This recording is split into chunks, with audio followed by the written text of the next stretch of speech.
BNP ভোটে জিতলে কে হবেন প্রধানমন্ত্রী নির্ভর করছে বেগম জিয়ার ইচ্ছা ও সুস্থতার উপর, নইলে তারেক রহমানে আস্থা। নভেম্বরেই দেশে ফেরার আশা। দেশনেত্রী বেগম খালেদা জিয়া যিনি নির্বাচনে অংশ নিতে পারেন এবং উনি নিজে মনে করেন যে she fit to become the prime minister, then she will become the prime minister. আর যদি সেটা না হয় তাহলে ভারপ্রাপ্ত চেয়ারম্যান তিনি হবেন আপনার আমাদের প্রধানমন্ত্রী। দলের মাননীয় ভারপ্রাপ্ত চেয়ারম্যান, আশা করি নভেম্বরের মধ্যেই তিনি ফিরবেন। জোট প্রার্থীদের নিজ দলের প্রতীকে ভোট করার বিধানে আপত্তি বিএনপির, সরকারকে দেবে চিঠি। গণতন্ত্রের পক্ষের শক্তি নিয়ে হবে জোট, এনসিপির সঙ্গেও চলছে আলোচনা। নিজস্ব প্রতীকের বাইরে জোটের অন্য প্রতীক নিতে পারবে না, এই বিষয়ে আমরা সম্মত হইনি কখনো। নির্বাচনের সাথে এটা পুনর্বিবেচনা করা প্রয়োজন। এনসিপির কথা বললেন, রাজনৈতিক যোগাযোগ আছে আমাদের তাদের সাথে, জোটবদ্ধ হব কি হব না কোনো কিছুই আগে থেকে বলে দেওয়া যায় না। পিআর নভেম্বরে গণভোট দাবিতে জামায়াতের সমাবেশ, ভোটের আগে ডিসিএসপি ভাগাভাগির অভিযোগ এনসিপির। প্রধান উপদেষ্টাকে দর্শকের ভূমিকা থেকে বেরিয়ে আসার আহ্বান। আমার ভূতে মা ঘটে আছে। ছুটির দিনে সড়কে চলল 13 প্রাণ। টাঙ্গুয়ার হাওরে ঘুরতে যাওয়ার পথে বাস খাদে, সুনামগঞ্জে প্রাণ গেল মা মেয়ের। 6 জেলায় সড়কে মৃত্যু আরো 11 জনের। মায়ের দূর করে প্রচুর মায়ের দূর, হাতের কবজি হারাইছি, 9.5 লক্ষ করে টাকা আদায় করছে। বাঙালির বেশি বলা, আল্লাহ বাঁচাইছি। আটকে রেখে ভয়াবহ নির্যাতন, লিবিয়া থেকে ফিরলেন আরো 309 বাংলাদেশি। ভুক্তভোগীদের স্বস্তি, আবেগাপ্লুত স্বজনেরা। দূতাবাস সহায়তা করায় কৃতজ্ঞতা। ফটোকপি দর্জির দোকান যেন আগারগাঁওয়ে মিনি পাসপোর্ট অফিস। 3 গুণ বেশি টাকা আদায়, জাল সিল দিয়ে নিজেরাই করে সত্যায়িত। কর্মকর্তাদের যোগসাযোগ খুঁজছে র্যাব। এবং সাগরে বাংলাদেশের জলসীমায় মাছ শিকারের সময় আটক 9 ভারতীয় জেলে, কারাগারে পাঠালেন আদালত। বরগুনায় নিষেধাজ্ঞার সময় মাছ ধরায় আটক 150 জেলে।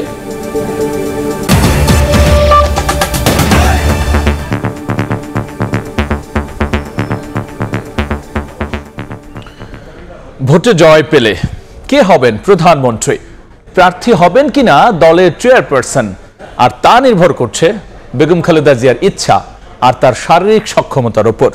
সময় সংবাদকে দেয়া সাক্ষাৎকারে এমনটাই জানিয়েছেন দলটির মহাসচিব মির্জা ফখরুল ইসলাম আলমগীর। একই সাথে জানিয়েছেন বিএনপি নির্বাচনী ইশতেহারে থাকবে 31 দফাকে প্রাধান্য দিয়ে ভঙ্গুর অর্থনীতি শক্তিশালী করতে নানা অঙ্গীকার। দেখব আহমেদ সালেহিনের রিপোর্ট। 2 মামলায় কারাগারে যাওয়ার আগে সবশেষ 2018 সালের ফেব্রুয়ারির শুরুতে রাজনীতির মাঠে দেখা গিয়েছিল বেগম খালেদা জিয়াকে। এরপর পট পরিবর্তন, নানা ঘটনা আর অসুস্থতায় রাজনীতির মাঠ থেকে অনেকটা আড়ালে বিএনপি চেয়ারপারসন। আওয়ামী লীগ সরকারের পতনের পর আগামী ফেব্রুয়ারিতে নির্বাচনের ঘোষণায় আলোচনায় আসছে ভোটে অংশ নেবে কি বিএনপি নেত্রী। সময় সংবাদকে বিএনপি মহাসচিব জানান, সবকিছুই নির্ভর করছে বেগম জিয়ার সুস্থতা ও ইচ্ছার উপর। এটা নির্ভর করবে তার স্বাস্থ্যের উপরে। যদি তার স্বাস্থ্য ভালো থাকে তাহলে নিশ্চয়ই তিনি অংশ নেবেন, আর যদি ভালো না থাকে, ডাক্তারদের অনুমতি না থাকে, তাহলে কিভাবে অংশ নেবেন। রাজনীতির মাঠে বিএনপি নেত্রীর অনুপস্থিতিতে 2018 সাল থেকেই দলের হাল ধরেন ভারপ্রাপ্ত চেয়ারম্যান তারেক রহমান।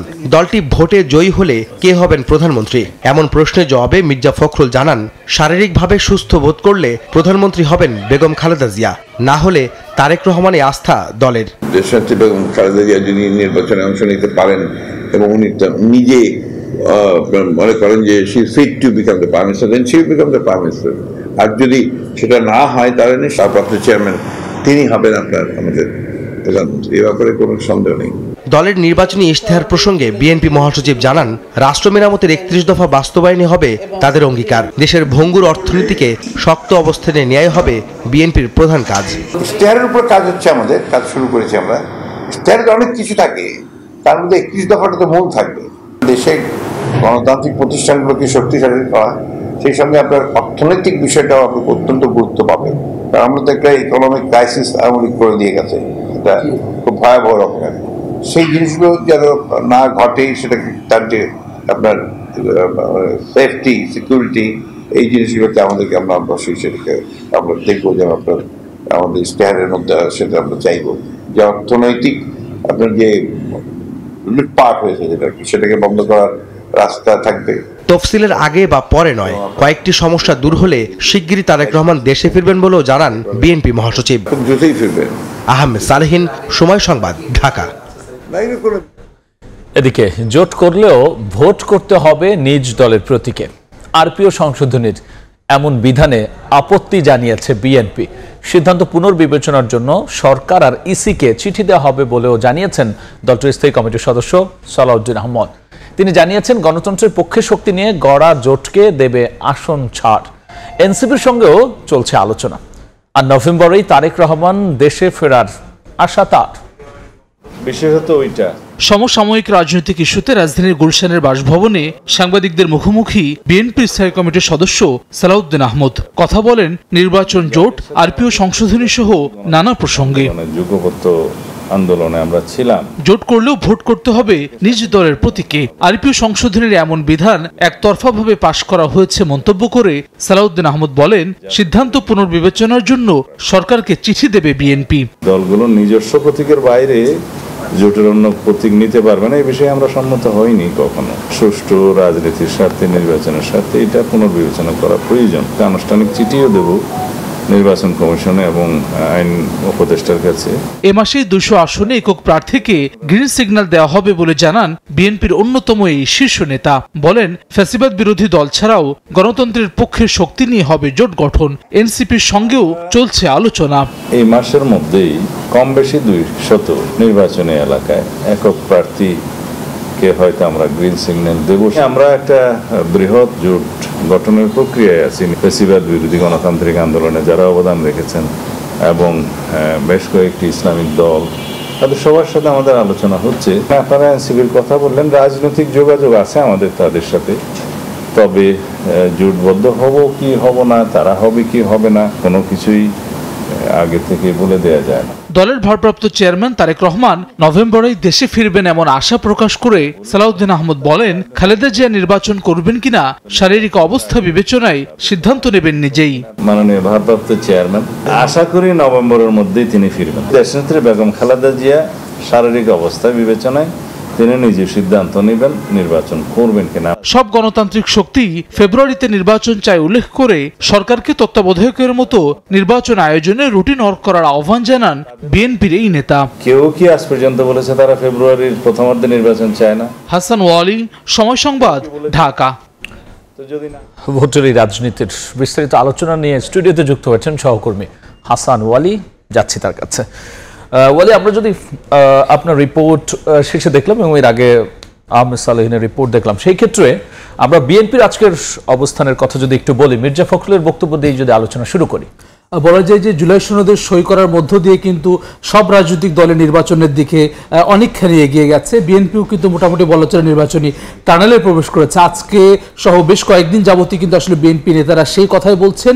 আজকে আমাদের সময় সংবাদ সারাদিন ব্যাপী যেই বিএনপি মহাসচিব এই সময় সংবাদকে দেওয়া বিশেষ সাক্ষাৎকারের যেই প্রতিবেদনটি চলছে, সেখানে কিন্তু আমরা দেখেছি যে বেগম খালেদা জিয়া নির্বাচনে অংশ নিতে পারছেন কিনা সেটি কিন্তু আলোচ্য বিষয়। যেহেতু দীর্ঘদিন তিনি নির্যাতনের মধ্যে ছিলেন, সাবেক এই প্রধানমন্ত্রী, মানুষের আগ্রহ রয়েছে যে তিনি নির্বাচনে আসবেন কিনা, প্রধানমন্ত্রী হবেন কিনা, বিএনপি জয়ী হলে, সেসব প্রশ্নের উত্তর কিন্তু মির্জা ফখরুল ইসলাম আলমগীর দিয়েছেন। আমরা যদি দেখি, সেখানে তিনি বলেছেন যে আসলে বিএনপি চেয়ারপারসন ভোটে অংশ নেবেন কিনা সেটা একেবারে নির্ভর করছে তার শারীরিক সুস্থতা এবং একই সঙ্গে তিনি চান কিনা সেটির উপর। একই সঙ্গে প্রধানমন্ত্রী কে হবেন সেটিও কিন্তু আসলে বেগম খালেদা জিয়ার সুস্থতার উপর নির্ভর করছে। অর্থাৎ বেগম খালেদা জিয়া যদি সুস্থ থাকেন তাহলে তিনি প্রধানমন্ত্রী হবেন বিএনপি জয়ী হলে, অন্যথায় দলটির ভারপ্রাপ্ত চেয়ারম্যান তারেক রহমান প্রধানমন্ত্রী হবেন সেটি বলেছেন।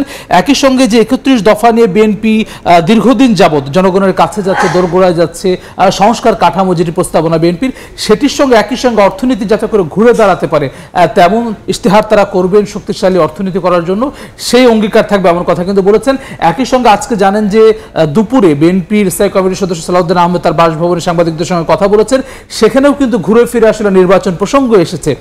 সেখানে বেশ কয়েকটি বিষয়, যেরকম আসলে জোট শরিকদের কথা চলছে যে বিএনপির সঙ্গে বেশ কিছু রাজনৈতিক দল একসঙ্গে জোটভুক্ত হতে চায়, বিশেষত যারা আন্দোলনে ছিল ফ্যাসিবাদ বিরোধী, তাদেরকে ছাড় দেওয়ার ব্যাপারে বলেছেন বিএনপি স্থায়ী কমিটির সদস্য। একই সঙ্গে নতুন করে যে আরপিও সংশোধনী, সেখানে যে অন্য দলের প্রতীক নিয়ে নির্বাচন করতে পারবে না এমন সিদ্ধান্তে আপত্তি জানিয়েছে এবং এই ইস্যুতে সরকার এবং অর্থাৎ আইন মন্ত্রণালয় এবং নির্বাচন কমিশনকে চিঠি দেওয়ার কথা বলেছেন তিনি। একই সঙ্গে এই মাসের মধ্যে 200 আসনে গ্রিন সিগন্যাল দেওয়ার কথা বলেছেন করেছেন প্রার্থীকে একই সঙ্গে নভেম্বরের মধ্যে অর্থাৎ আগামী মাসের মধ্যে বিএনপির ভারপ্রাপ্ত চেয়ারম্যান তারেক রহমান দেশে আসবেন সেটি তিনি বলেছেন। একই সঙ্গে শরিকদের আসন ছাড় দেওয়ার কথা বলেছেন, এনসিপির সঙ্গে আলোচনা চলছে সেটিও বলছেন। এখানে আমরা যেরকম দেখছি 200 আসনে প্রাথমিকভাবে এককভাবে প্রার্থীদেরকে গ্রিন সিগন্যাল দেবে যাতে করে তারা মানুষের দোরগোড়ায় যেতে পারে। 31 দফা নিয়ে বিএনপির যে রাষ্ট্রভাবনা সেটি নিয়ে একই সঙ্গে 100 আসন কিন্তু এখন পর্যন্ত রাখা আছে, তারা আসলে ভাগাভাগি নিয়ে কথাবার্তা বলে ছাড় দেওয়ার জন্য বিএনপি প্রস্তুত আছে সেরকমই কিন্তু তিনি বলেছেন। সেক্ষেত্রে বলি আজকে তো জামাত এবং এনসিপির নেতারাও আসলে ভোটের নানা কথাবার্তা নিয়ে সরব ছিলেন। জামাত আমরা জানি যে নির্বাচনী যেমন প্রস্তুতি চলছে একই সঙ্গে কিন্তু তারা আসলে পিআরের দাবিতেও সরব রয়েছে। আজকেও রাজধানীতে এই দাবিতে সমাবেশ করেছে, সেই প্রতিবেদনটি দেখে আসতে চাই।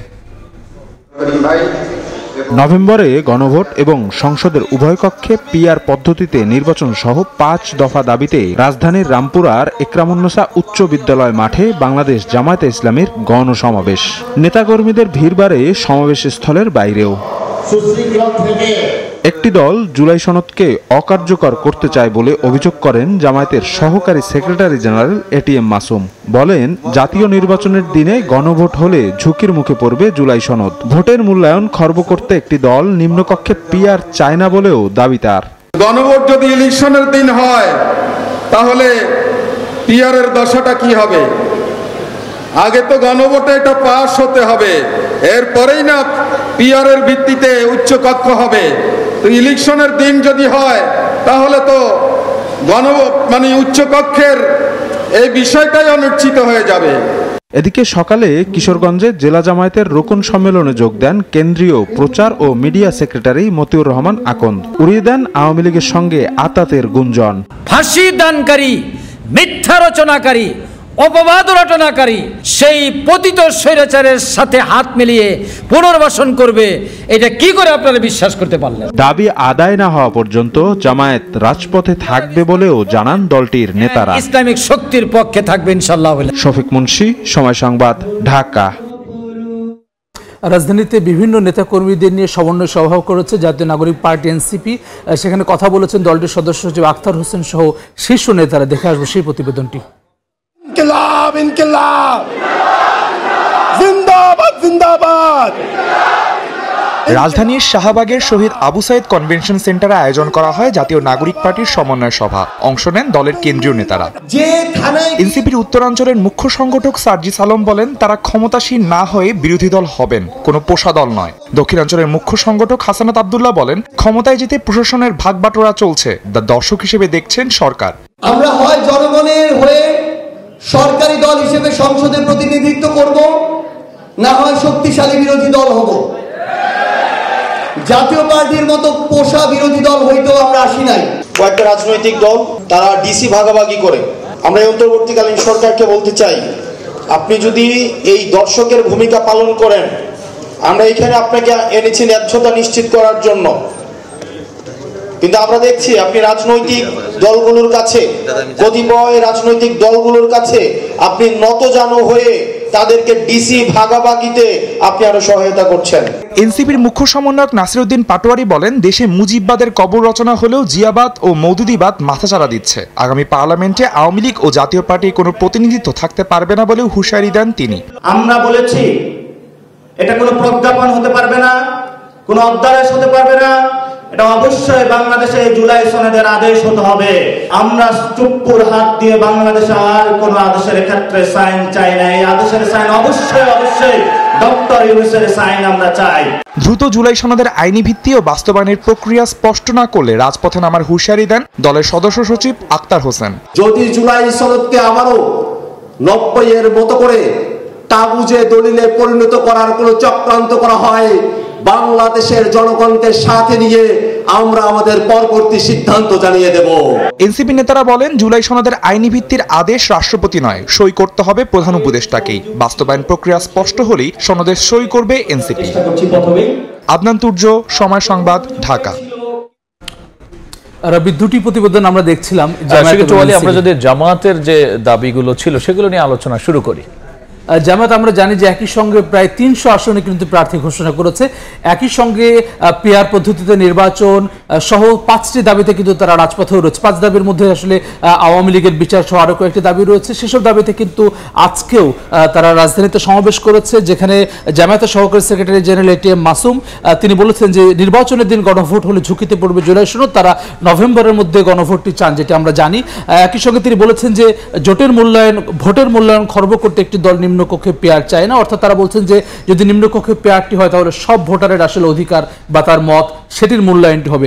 একই সঙ্গে কিশোরগঞ্জে জামায়াতের প্রচার বিভাগের সেক্রেটারি মতিউর রহমান আকন্দ কথা বলেছেন, সেখানে আসলে জামায়াতের তিনি বলেছেন আওয়ামী লীগের সঙ্গে আতাতের কোনো সুযোগ নেই, অর্থাৎ বেশ কিছু রাজনৈতিক দলের পক্ষ থেকে নেতাদের পক্ষ থেকে বিভিন্ন সময় যেই অভিযোগ করা হয় জামায়াতের, সেটি আসলে এক ধরনের জবাব দিয়েছেন। সেক্ষেত্রে এনসিপি আজকে এই বড় দুই দলের পক্ষে বিপক্ষে গিয়ে বা সরকারের অবস্থান নিয়ে ভোট নিয়ে কি রাজনীতির বক্তব্য দিল? আপনি জানেন যে জুলাই সনদে বেশিরভাগ রাজনৈতিক দল সই করলেও কিন্তু এনসিপি এখন পর্যন্ত করেনি। 31 তারিখ পর্যন্ত তাদের হাতে সময় আছে। এর মধ্যে কিন্তু আজকে ঢাকা জেলার নেতাকর্মীদের নিয়ে সমন্বয় সভা করেছে, সেখানে শীর্ষ নেতারা কথা বলেছেন দলটি, যেখানে আমরা সদস্য সচিব আক্তার হোসেন দেখতে পাচ্ছি, যিনি বলছেন আওয়ামী লীগ এবং জাতীয় পার্টি আবারও রাজনীতি করার সুযোগ পেলে দেশ ধ্বংস করে দেবে, এমন অভিযোগ তিনি করেছেন, মন্তব্য তিনি করেছেন। নাসিরউদ্দিন পাটোয়ারি তিনি বলেছেন আগামী সংসদে আওয়ামী লীগ জাতীয় পার্টির কোনো প্রতিনিধি থাকতে পারবে না, অর্থাৎ আওয়ামী লীগ ভোটে অংশ নিতে পারবে না, একই সঙ্গে জাতীয় পার্টিও যাতে ভোটে অংশ নিতে না পারেন সেরকম দাবি কিন্তু এনসিপির পক্ষ থেকে এসেছে। একই সঙ্গে কথা বলেছেন দলটির দুই মুখ্য সংগঠক হাসনাত আব্দুল্লাহ এবং সার্জিস আলম, যেখানে সার্জিস আলম বলেছেন আওয়ামী সংশ্লিষ্ট কেউ স্থান পাবে না এনসিপিতে। একই সঙ্গে আগামী নির্বাচনে যাতে করে কোনো ধরনের আওয়ামী লীগের কেউ যাতে থাকতে না পারে সেটিও তিনি বলেছেন। একই সঙ্গে এনসিপি ক্ষমতাসীন অথবা বিরোধী দল হবে, থার্ড পার্টি হবে না, তেমন আশাবাদ তিনি ব্যক্ত করেছেন। এখানে জাতীয় পার্টির উদাহরণ তিনি টেনেছেন। একই সঙ্গে হাসনাত আব্দুল্লাহ আমরা দেখতে পাচ্ছি তিনি বলছেন নির্বাচনের আগে ডিসিএসপি ভাগাভাগি চলছে, একই সঙ্গে প্রধান উপদেষ্টা যাতে করে আরো কঠোর হয় এমন আহ্বান কিন্তু হাসনাত আব্দুল্লাহ জানিয়েছেন। সবশেষে তিনি গুরুত্ব দিয়ে বলছেন যে ক্ষেত্রে যেন প্রধান উপদেষ্টা নীরব দর্শক হিসেবে ভূমিকা না করেন। কি জন্য বলছেন? ডিসি ভাগাভাগি নিয়ে তাদের কাছে মনে হয় যে আসলে অন্যান্য রাজনৈতিক দল আসলে খুব বেশি প্রশাসনের উপরে তাদের দখল রয়েছে, তাদের অভিযোগ আসলে যেটি বারবার তারা বলার চেষ্টা করছে, সেই জায়গায় থেকে আসলে নিরপেক্ষ থাকার আহ্বান আসলে আমরা এনসিপি নেতাদের আজকে দেখলাম। অসংখ্য ধন্যবাদ আলোচনায় যুক্ত হওয়ার জন্য। ভোট নিয়ে বিভিন্ন রাজনৈতিক দলের অবস্থান, বক্তব্য এবং এর সংশ্লিষ্ট বিষয় নিয়ে বিস্তারিত আলোচনার জন্য স্টুডিওতে যুক্ত হয়েছিলেন সহকর্মী হাসান ওয়ালি। আওয়ামী লীগের নির্বাচনে অংশ নেওয়ার বিষয়ে দেশি বিদেশি কোনো চাপ নেই বলে জানিয়েছেন প্রধান উপদেষ্টার প্রেস সচিব শফিকুল আলম। সকালে মাগুরায় জুলাই শহীদ স্মৃতিস্তম্ভে শ্রদ্ধা নিবেদন শেষে সাংবাদিকদের প্রশ্নের জবাবে তিনি এমন কথা বলেন। প্রেস সচিব বলেছেন বাংলাদেশকে শেখ পরিবারের জমিদারি বানিয়েছিল শেখ হাসিনা। ফেব্রুয়ারির নির্বাচনের মধ্য দিয়ে গণতন্ত্রের জন্য জুলাইয়ের আত্মদান চূড়ান্ত রূপ পাবে বলে এ সময় মন্তব্য করেছেন প্রেস সচিব।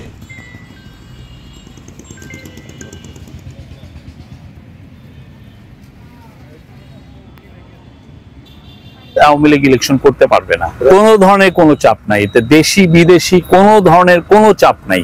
আমাদেরকে কেউ বলছেন না যে ওদেরকে ইলেকশনে ইলেকট্রাল প্রসেসে ফিরিয়ে আনো। শেখ হাসিনা পুরো বাংলাদেশকে বানিয়েছিল শেখ পরিবারের জমিদারি। আমরা সেই জায়গা থেকে এই যে জুলাই যারা আত্মদান করলেন তারা দেশকে আবার নতুন একটা ডেমোক্রেটিক দেশে পরিণত করেছেন। সামনে ইলেকশন হবে এবং সেটার একটা চূড়ান্ত রূপ পাবে এই ইলেকশন, ফেব্রুয়ারি ইলেকশনে। বিএনপির আপত্তির পরও জুলাই জাতীয় সনদ বাস্তবায়নে সংবিধান আদেশ জারি করতে যাচ্ছে সরকার। দু একদিনের মধ্যে এ সংক্রান্ত সুপারিশ সরকারের কাছে জমা দেবে কমিশন। বদিউল আলম মজুমদার বলছেন সংবিধান আদেশ বা জুলাই জাতীয় সনদ নামে আদেশ সুপারিশ করবেন তারা। জামায়াত এনসিপির পক্ষে অবস্থান নিলেও বিএনপি বলছে সংসদের অধিকার খর্ব হয় এমন সিদ্ধান্ত মানবে না দলটি। হাসান ওয়ালি রিপোর্ট। নানা নাটকীয়তার পর 17 অক্টোবর সই হয়েছে জুলাই সনদ। বিএনপি জামায়াত সহ অধিকাংশ দল অংশ নিলেও আইনি ভিত্তি স্পষ্ট না হওয়ায় সই করেনি এনসিপি।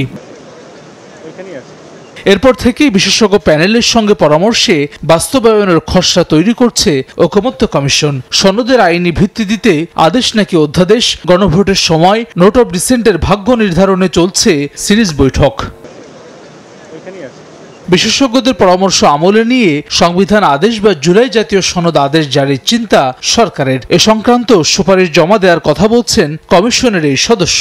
সংবিধান আদেশ কিংবা যে জুলাই জাতীয় সনদ 2025 আদেশ, এই দুটোর ব্যাপারে যে কোনো একটা হতে পারে। জামায়াত ও এনসিপির দাবি, আওয়ামী লীগ মনোনীত রাষ্ট্রপতি মোহাম্মদ শাহাবুদ্দিন নয়, আদেশ জারি করবে গণঅভ্যুত্থানের মধ্য দিয়ে গঠিত অন্তর্বর্তী সরকার। একই সঙ্গে বাস্তবায়ন প্রক্রিয়া ঠিক হলে চলতি সপ্তাহে সই করবে এনসিপি। আমরা চাই যে প্রধান উপদেষ্টা জুলাই সনদ বাস্তবায়ন আদেশটা তিনি জারি করবেন। জনগণ অনুমোদন করলো মানে পুরো সনদটাই অনুমোদন করলো, নোট অফ ডিসেন্টগুলো সেক্ষেত্রে প্রাধান্য পাবেন। গণঅভ্যুত্থানের পক্ষ থেকে যে সরকার এই আদেশটা জারি করবেন, এটাই হবে সবচাইতে কনস্টিটিউশনালি সাউন্ড পদক্ষেপ। তবে আদেশ দিলে সংসদের অধিকার খর্ব করা হবে বলে মনে করে বিএনপি। অধ্যাদেশ ছাড়া অন্য কোনো উপায় না মানার ঘোষণা দলটির।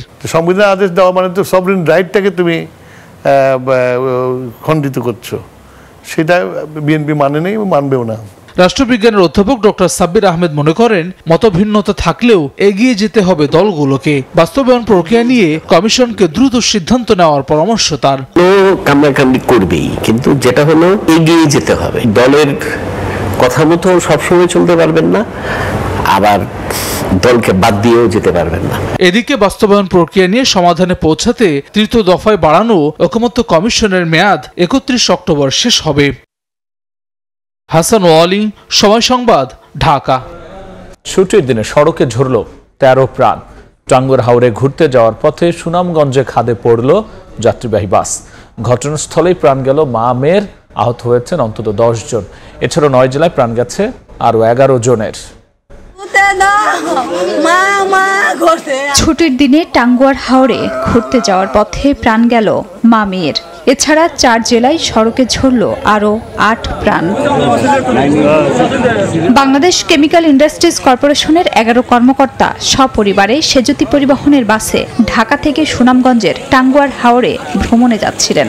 শুক্রবার ভোরে সুনামগঞ্জের শান্তিগঞ্জ এলাকায় পৌঁছালে বাসটি নিয়ন্ত্রণ হারিয়ে উল্টে খাদে পড়ে যায়। এ সময় ঘটনাস্থলেই মারা যান মঞ্জুরা আক্তার ও তার 10 বছরের মেয়ে আয়েশা সিদ্দিকা।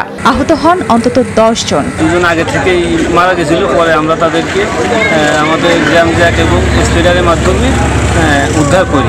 নরসিংদীর মাধবদী থেকে ইজিবাইকে রায়নাদি এলাকায় যাচ্ছিল 2 জন। পথে দ্রুতগতির একটি বাস ইজিবাইকটিতে ধাক্কা দিলে ঘটনাস্থলে 1 জন এবং ঢাকা মেডিকেলে নেয়ার পর চিকিৎসাধীন অবস্থায় সকালে 2 জনের মৃত্যু হয়। এই হাইওয়ে রোড থেকে অটো আমার মনে হয় একবারে যদি নিষিদ্ধ করা হয়, যাতে হাইওয়ে রোডের মধ্যে কোনো অটো যাতে না উঠতে পারে। এদিকে ফরিদপুরের ভাঙ্গায় মধ্যরাতে সড়কের পাশে দুর্ঘটনা কবলিত থেমে থাকা বাসে পেছন থেকে সজোরে ধাক্কা দেয় ট্রাক। এ সময় সড়কে দাঁড়িয়ে থাকা 10-12 জন যাত্রীকেও পিষে দেয়। এতে ঘটনাস্থলেই 1 জন নিহত হন। আহতদের ভাঙ্গা উপজেলা স্বাস্থ্য কমপ্লেক্সে নিলে ফারজানা নামে 1 জনকে মৃত ঘোষণা করেন চিকিৎসক। এছাড়া যশোরের চৌগাছা উপজেলার জাহাঙ্গীরপুরে বালুবাহী ট্রলির ধাক্কায় মোটরসাইকেলে থাকা 2 কিশোর এবং বাগেরহাটে বাস চাপায় নিহত হয়েছেন মোটরসাইকেল আরোহী। খাদিজা স্বপ্না, সময় সংবাদ। আটকে রেখে ভয়াবহ নির্যাতন সহ নানা হয়রানি, লিবিয়া থেকে দেশে ফিরলেন আরও 309 বাংলাদেশি। তুলে ধরলেন ভয়াবহ অভিজ্ঞতা। পরিবারের সদস্যকে ফিরে পেয়ে আবেগ আপ্লুত স্বজনরা। বাংলাদেশ দূতাবাস সহায়তা করায় জানিয়েছেন কৃতজ্ঞতাও। অবশেষে লিবিয়া থেকে ফিরলেন হাফিজুর রহমান। গুলি করে দরজা ভেঙে তাদের 7 জনকে তুলে নিয়ে গিয়ে দাবি করা হয় 70 লক্ষ টাকা। সেই মুক্তিপণ দিয়েই ফিরলেন তিনি। ভাইকে পেয়ে আবেগ ঘন হয়ে পড়েন তার বোন।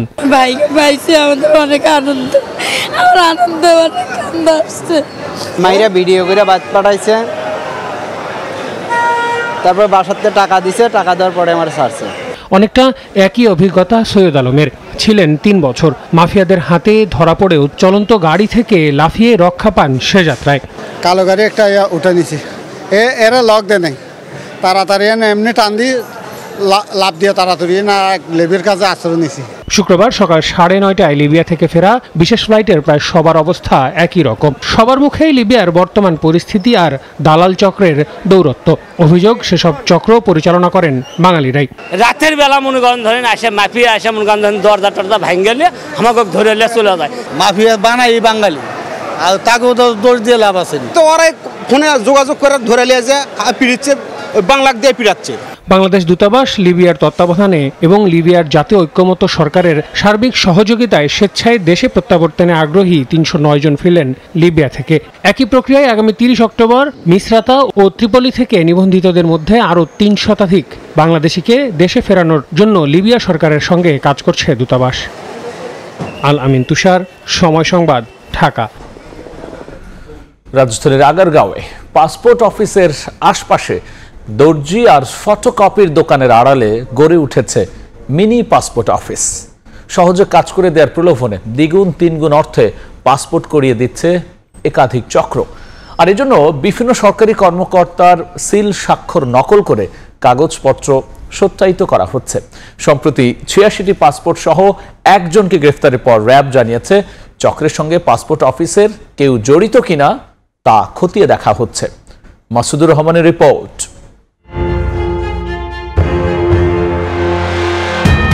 রাজধানীর তালতলার মহিনুদ্দিন টেইলার্স অ্যান্ড ফেব্রিক্স দেখে এটি দর্জির দোকান মনে হলেও এটির ভেতরে ছিল অন্য কিছু। সম্প্রতি র্যাব এটির ভেতরে অভিযান চালিয়ে বিপুল পরিমাণ পাসপোর্ট ও তৈরির কাগজপত্র জব্দ করেছে। যে কাগজপত্রগুলো থাকার কথা পাসপোর্ট অফিসে সেগুলো সাজানো ছিল এখানে। র্যাবের অভিযানে সম্প্রতি দর্জির দোকান থেকে উদ্ধার করা হয় 86টি পাসপোর্ট, অর্ধশতাধিক passport delivery slip, NID, police verification certificate সহ বিভিন্ন আলামত। উদ্ধার করা পাসপোর্টের সূত্র ধরে কয়েকজনের সঙ্গে যোগাযোগ করে সময় সংবাদ। জানান ঝক্কি ঝামেলা ছাড়া দ্রুত পাসপোর্ট পেতে দ্বিগুণ থেকে তিনগুণ অর্থ পরিশোধ করে এখন বিপদে তারা। আপনার ডেলিভারি স্লিপটা কোথায়? এটা তো যার কাছে দিয়েছি ওর কাছে। কার কাছে বানাইতে দিয়েছিলেন পাসপোর্ট? নোটিশ। এবার যোগাযোগের চেষ্টা করা হয় কাগজপত্র সত্যায়িত করা প্রথম শ্রেণীর কর্মকর্তাদের সঙ্গেও। পঙ্গু হাসপাতালে গিয়ে দেখা যায় সিলে ব্যবহৃত নামের কোনো চিকিৎসকই এখানে নেই। জাতীয় চক্ষু বিজ্ঞান চিকিৎসকের সিলটিও ভুয়া। র্যাব বলছে পাসপোর্ট অফিসের আশপাশে দর্জির দোকান, ফটোকপির দোকান সহ বিভিন্ন দোকানের আড়ালে পাসপোর্ট করিয়ে দিচ্ছে চক্রটি। এজন্য জাল সিল কাগজপত্র ব্যবহার করছে তারা। গ্রেপ্তার মহিনুদ্দিন ও পলাতক মোহাম্মদ লতিফ এই চক্রের হোতা। চক্রের সঙ্গে পাসপোর্ট অফিসের কর্মকর্তা কর্মচারীদের যোগসাজশ খুঁজছে র্যাব। তারা সরকারি হিসেবে এটাকে বিঘ্নিত করে প্যারালাল একটা অফিস খুলে তারা সহজ সরল মানুষদেরকে যারা সেবা প্রত্যাশী তাদেরকে প্রতারণা করে আসছে। সহজে পাসপোর্ট পেতে গিয়ে বিপদে পড়া থেকে বাঁচতে দালাল চক্রের শরণাপন্ন হওয়া থেকে বিরত থাকার আহ্বান র্যাবের। মাসুদুর রহমান, সময় সংবাদ, ঢাকা। সাগরে বাংলাদেশের জলসীমায় মাছ শিকারের সময় আটক 9 ভারতীয় জেলেকে কারাগারে পাঠিয়েছেন আদালত। এদিকে নিষেধাজ্ঞা অমান্য করে পায়রা নদীতে জাল ফেলায় 150 জেলেকে আটক করে রাখা হয়েছে। বাংলাদেশে নদী ও সাগরে মাছ ধরার ওপর যে কোনো নিষেধাজ্ঞার সময় তৎপর হয়ে ওঠে ভারতীয় জেলেরা। সুযোগ পেলেই অবৈধভাবে ঢুকে পড়ে বাংলাদেশের জলসীমায়, অবাধে মাছ শিকার করে তারা।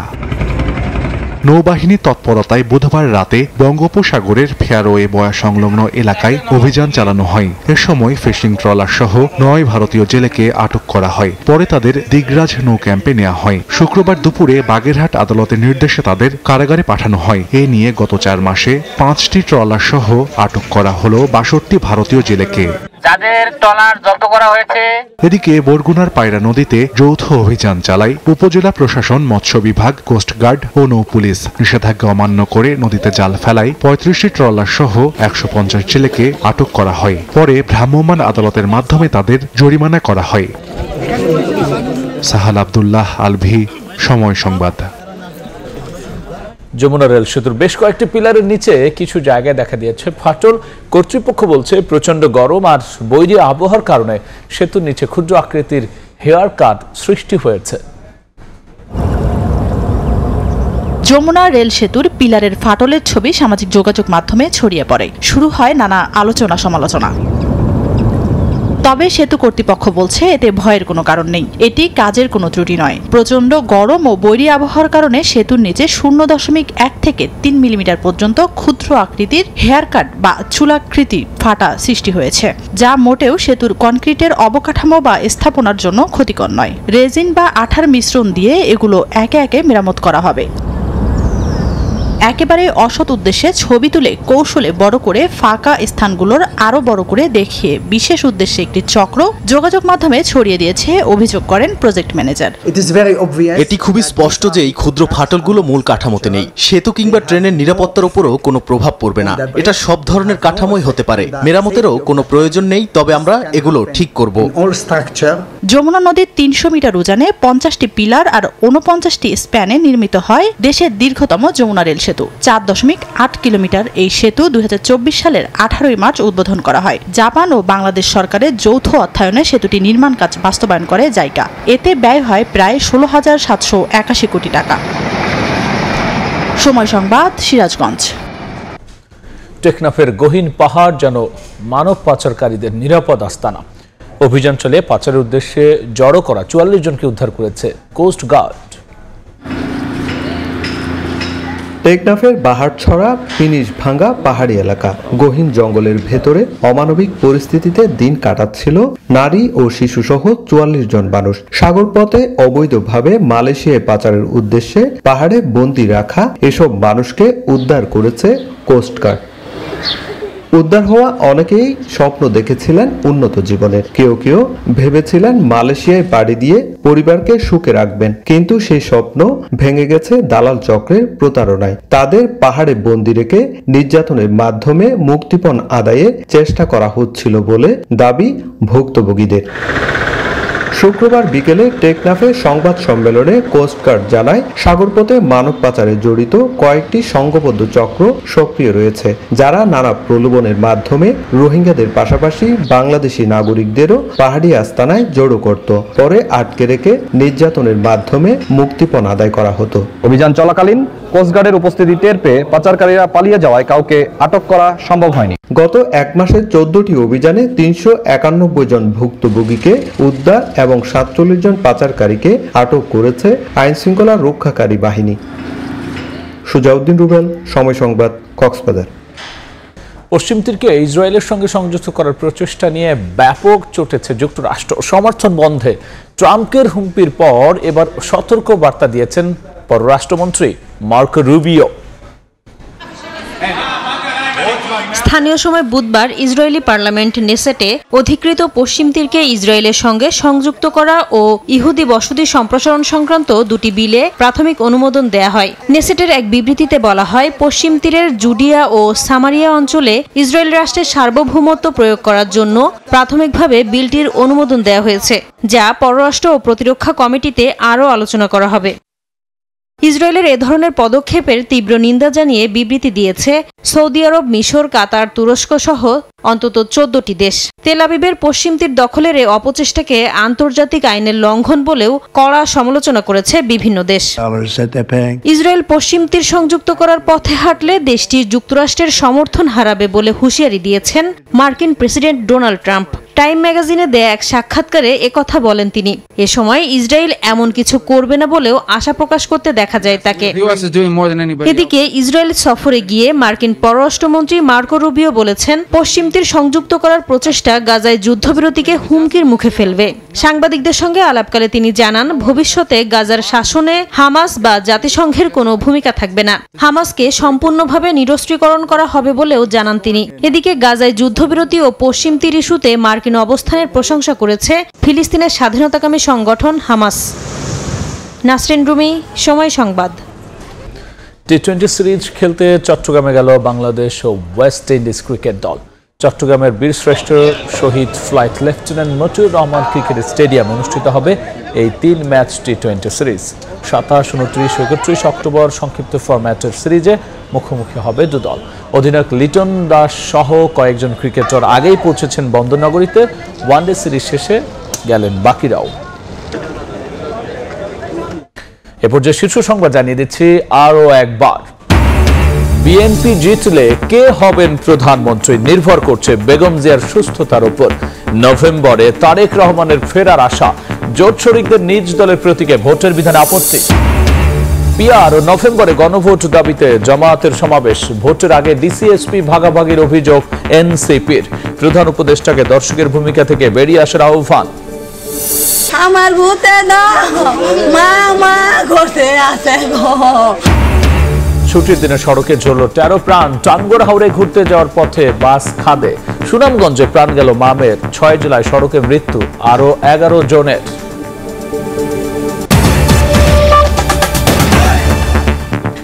এই ছিল রাতের সময়। এরপর দেখবেন সম্পাদকীয়। সঙ্গেই থাকুন সময়।